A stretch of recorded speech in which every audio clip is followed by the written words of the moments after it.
তোমাদের আমি একটা জিনিস দেখাতে চলেছি। এই দেখো কি সুন্দর, কভারটা কত সুন্দর লাগছে তাই না? কি বলো তো এর মধ্যে কি আছে? তোমরা নিশ্চয়ই ভাবছোই এর মধ্যে ঠাকুর আছে বা কোনো সোনাকেও গিফট করেছে, কিন্তু না, এর মধ্যে এগুলো কিছুই নেই। কি আছে চলো দেখা যাক।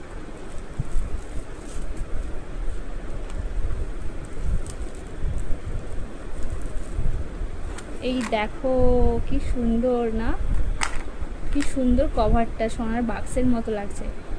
এটাতে হচ্ছে একটা চকলেট, আর হচ্ছে এটাতে পেস্তা বাদাম আছে, পিস্তা বাদাম। এটা হচ্ছে ওপেন করা। এই দেখো বাক্স, সোনার বাক্স খুলে গেছে। এই আছে চকলেট, এই আছে পেস্তা বাদাম, আর এই আছে আলমন্ড। এর মধ্যে এইগুলো একজন গিফট দিয়েছিল। কেমন লাগছে অবশ্যই তোমরা জানো। এই দেখো এটা হচ্ছে বক্স, আর এটা হচ্ছে কভার। আমার তো বেশি কভারটা কি সুন্দর লাগছে তাই না? কালারটা খুব সুন্দর, গোল্ডেন আর স্কাই কালার মিক্সড করা। এই এই এই মিক্সড করা যে কোনো ড্রেস বা শাড়ি পরলে অবশ্যই ভালো লাগে তাই না? তো দেখো এই সোনার বাক্সটার মানে জাদুকর বাক্স, কি সুন্দর লাগছে। প্যাকেজিং বক্সটা খুবই সুন্দর করেছে। তোমাদের কেমন লেগেছে এই গিফটটা অবশ্যই জানো কমেন্টে। Tata, bye bye.